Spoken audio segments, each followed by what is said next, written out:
2010년 아프리카에서 가장 큰 동상이 공개되었습니다. 세네갈 독립 50주년 기념으로 설치한 아프리카 르네상스라는 동상입니다. 작은 산 위에 있어 198개의 계단에 올라야 하고 1층은 로비, 3층은 전시실, 4층에는 명예의 전당이 있으며 15층에 이르면 숨막히는 경치가 한눈에 펼쳐지는 전망대입니다. 여기에 입장료는 성인 기준 14,000원 정도입니다.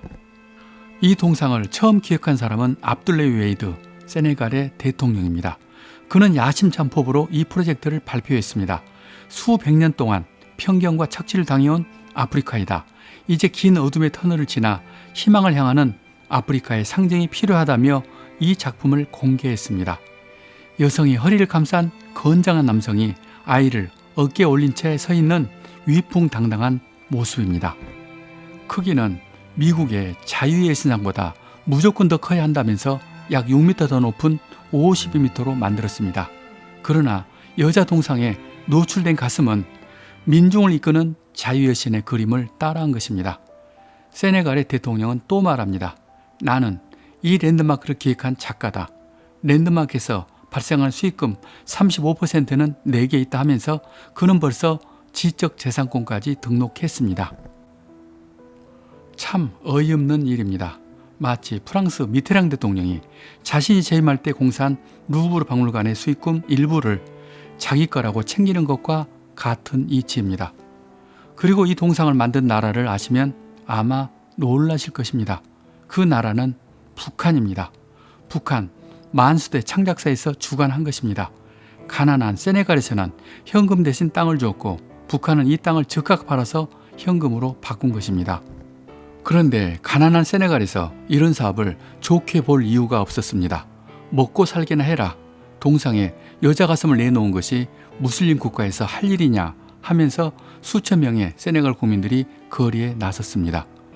여성 정치학 박사 아민 리앙은 보기 흉할 정도로 외설적이며 북한과 꿍꿍이로 거래하는 스캔들이라고 원색적인 비난을 했습니다. 영국의 BBC 방송에서도 이 동상을 조롱합니다.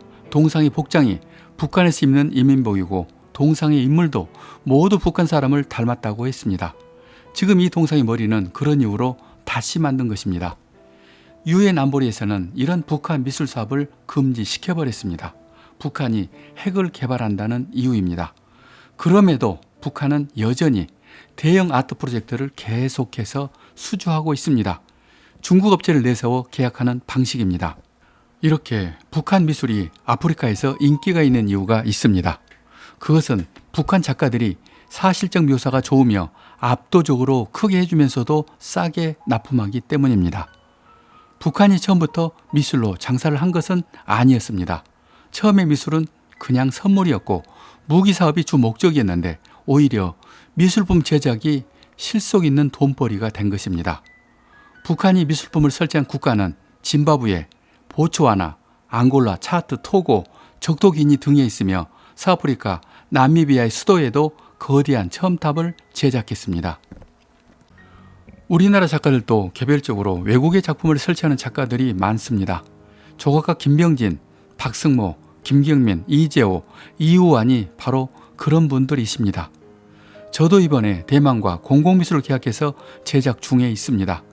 감히 말씀드리지만 우리의 공공미술을 북한과 비교할 수는 없습니다. 우리는 매뉴얼대로 만들어주는 하청이 아닌 개인 작가들의 오리지널 창작품이라 북한과 차원이 다르며 세계 어디에 내놓아도 밀리지 않는다는 말씀을 드립니다. 이제 우리나라가 해외 공공미술에 관심을 가질 때가 되었습니다. 외국과 교류를 하시는 분들이나 외국에서 공사를 하는 우리나라 건설회사에서 우리나라 작가들을 많이 활용했으면 좋겠습니다. 여기까지 저는 작가 이철이었습니다. 예술 제국의 길은 우리가 세계 정상으로 가는 가장 빠른 길입니다.